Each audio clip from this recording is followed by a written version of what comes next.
കയറുന്നതിന് ഇടത്തും വലത്തുള്ള ആളുകളുടെ കാലിൽ പുത്തൻ ചെരുപ്പാണോ അവരുടെ നഖത്തെ ചായ കൊണ്ട് നിന്നും അവള് നോക്കിയില്ല. അവൾക്ക് ഒറ്റ കാര്യമുള്ളൂ, യേശുവിന്റെ വചനം എഴുതിയ തോമലത്തുള്ളൂ. എനിക്ക് വചനത്തുള്ളൂ, എനിക്ക് വസ്ത്രത്തിന്റെ തോമലത്തുള്ളൂ. ഇടയ്ക്ക് ആര് നടക്കുന്ന വിഷയമല്ല. വന്നപ്പോഴേ മനസ്സിലായി, ബലഹീന സ്ത്രീക്ക് മനസ്സിലാക്കി എളുപ്പം തൊടാനൊക്കത്തില്ല.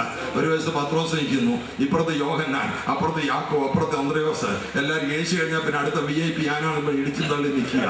ഈ ബലഹീന സ്ത്രീക്ക് യേശുവിനെ തൊടാൻ ഒക്കുവോ? എന്റെ പൊന്നു സഹോദരൻ ഒന്ന് മാറിക്കൊടുക്ക, വല്ലവരും തൊട്ട് വിടുതൽ പ്രാപിക്കാം. നീയോ തൊടുന്നില്ല, വെറുതെ ഇടിച്ചു തള്ളി നീ നിൽക്കുകയാണ്. ആരെങ്കിലും തൊട്ടേച്ച് പോകട്ടെ. യേശു പറഞ്ഞു, എന്നെ ഒരാൾ തൊട്ടു. അവരുടെ ശിഷ്യന്മാര് പറയുകയാണ്, എല്ലാരും തെക്കി തിരക്ക് നിന്നെ തൊട്ടെന്നോ. അവര് വലിയ തമാശ കേട്ടത്, തൊട്ടെന്ന് എന്റെ തോളത്തിന്റെ തൊട്ടേക്കല്ലേ, അവന്റെ കൈ നിന്റെ ദേഹത്ത് തൊട്ടേക്ക്. ഇനി ആര് തൊട്ടെന്നാ? നിങ്ങളൊക്കെ തിക്കി തിരക്കിയതുകൊണ്ട് തൊട്ട ഒരാളുണ്ട്. ഇന്ന് രാത്രി പലരും ഇവിടെ തിക്കി തിരക്കിയിരിപ്പുണ്ടെങ്കിൽ തൊടുന്ന ചിലരേ ഉള്ളൂ. തൊടുന്നവർക്ക് വേണ്ടിയ ശക്തി പുറപ്പെടുന്നത്, തൊടുന്നവർക്കാണ് വിടുതൽ. നീ തൊടണം, അതാണ് ആക്ഷൻ. അവൾ തീരുമാനമെടുത്തു, ഞാൻ തൊടും. അവൾ തീരുമാനമെടുത്തുകൊണ്ട് അവൾക്ക് വിടുതൽ കിട്ടി.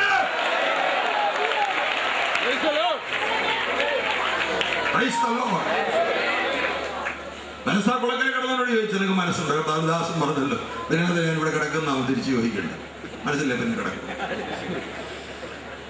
പിന്നെ യേശു ചോദിച്ച്, നിന്റെ വായി കൂടെ പറയണം, നിന്റെ കൺഫഷൻ വേണം. ഊഹിച്ചൊന്നും കർത്താവ് ചെയ്യുന്നില്ല.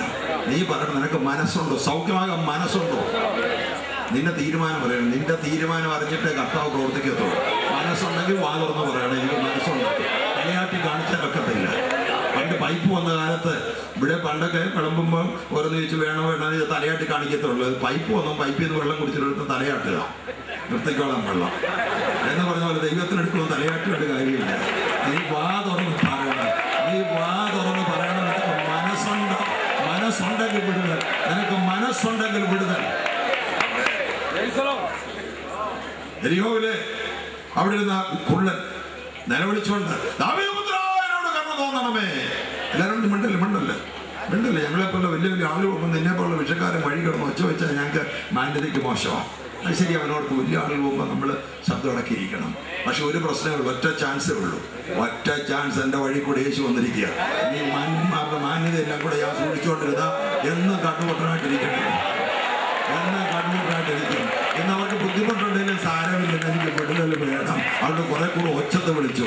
അടുത്തിരിക്കുന്ന ആളുകൾക്ക് ബുദ്ധിമുട്ടാണെന്ന് പറഞ്ഞ് നീ ആരാധിക്കാതിരിക്കല്ലോ കേട്ടോ.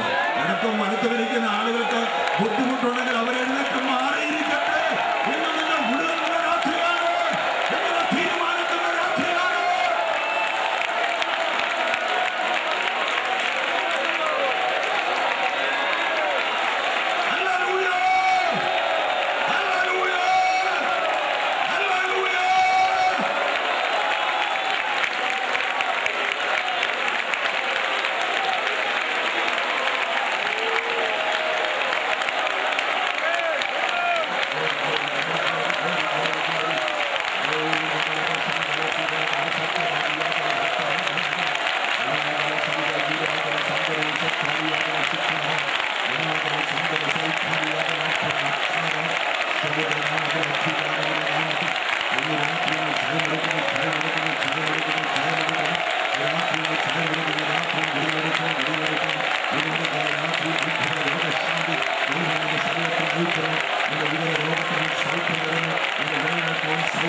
കുരുടന്റെ വിളി കേട്ട് യേശു നിന്നു.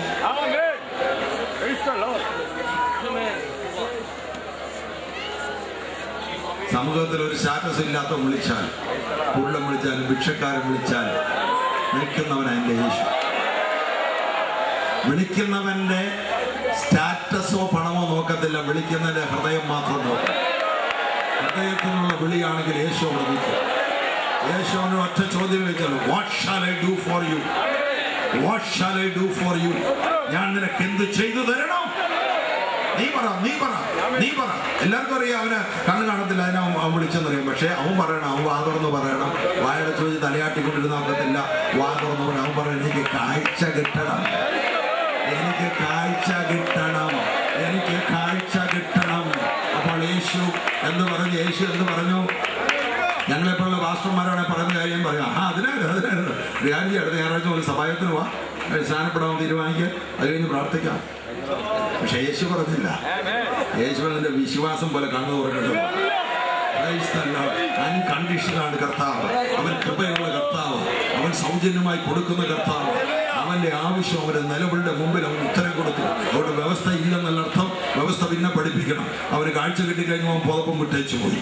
പുതപ്പും വിടാനുള്ള പുതപ്പൊക്കെ വിട്ടേച്ച് കാഴ്ച കിട്ടിയവനെ യേശുവിന്റെ പുറകെ പൊക്കണം. മനസ്സിലായ ദൈവത്തിന് സ്തോത്രം. നിന്നെ ഒന്നിനും കൊള്ളത്തില്ല ലോകം പറയും, നിന്നെ കഴിവില്ലെന്ന് പറയും, നിന്നെ കൊണ്ട് എന്ത് സാധിക്കും, എന്തോ നിനക്ക് പണമുണ്ടോ, വിദ്യാഭ്യാസം നിനക്ക് എന്തോ ഉണ്ടോ, നിന്നെ കൊണ്ട് എന്തിനു കൊള്ളാം. പണ്ട് ഒരു പലസ്തീനിക്ക് ഒരു കഴുതയെ കിട്ടി.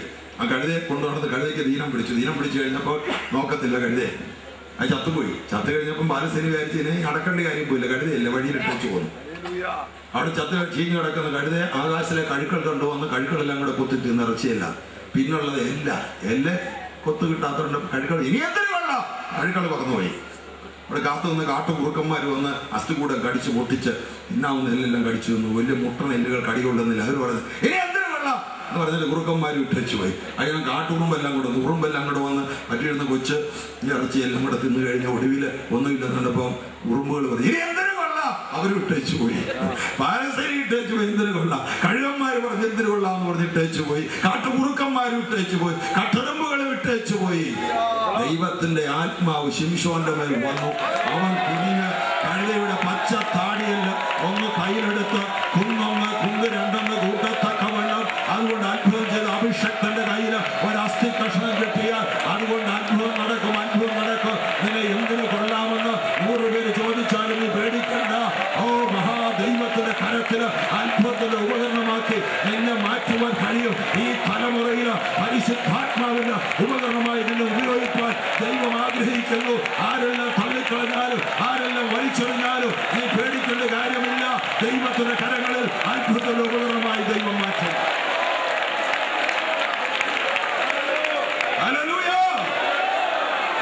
ഇവിടെ നിന്നോ ഭക്തിയുള്ള ഒരു യഹൂദൻ ഒരു കാളക്കിടാവിനെ കെട്ടിവലിച്ചുകൊണ്ട് യെരൂശലേം ദേവാലയത്തിൽ വന്ന് യാഗം നടത്തി, ഹോമയാഗം നടത്തി, എല്ലാം തീർന്നു. ആ ബാക്കി വന്ന ഒരു പഴങ്കയറ്, കാളെ കെട്ടിക്കൊണ്ടുവന്ന പഴങ്കയർ ഇനിയും നിലകൊണ്ടു. അവനാ പ്രാകാരത്തിൽ എറിഞ്ഞു മുറ്റത്തിട്ടേച്ചു പോയി. അവിടെ അടുത്ത പുരോഹിതം വന്നപ്പോൾ അയാൾ ചവിട്ടി മതിച്ചു വെച്ച് കയറിപ്പോയി. അവിടെ വൃത്തിയാക്കുന്ന ലേവ്യം വന്നപ്പോൾ കാലുകൊണ്ട് തോണ്ടി ഒരു മുറിലിപ്പെട്ടെറിഞ്ഞു. എന്നാൽ എന്റെ കർത്താവോടോട്ട് കയറി വന്നപ്പോൾ അവൻ ആ കുനിഞ്ഞ കയറെടുത്ത് അതുകൊണ്ടൊരു ചാട്ടയുണ്ടാക്കി ദൈവാലയം ശുദ്ധീകരിച്ചു. ആരെല്ലാം നിന്നെ വലിച്ചെറിഞ്ഞാൽ, ആരെല്ലാം നിന്നെ ചവിട്ടിക്കളഞ്ഞാൽ, ആരെല്ലാം കാലുകൊണ്ട് തോണ്ടി എറിഞ്ഞാൽ എന്റെ കർത്താവിന്റെ കയ്യിൽ നിന്നെ കിട്ടാമെങ്കിൽ ദൈവത്തിന്റെ സഭയ്ക്കകത്ത് ശുദ്ധീകരണം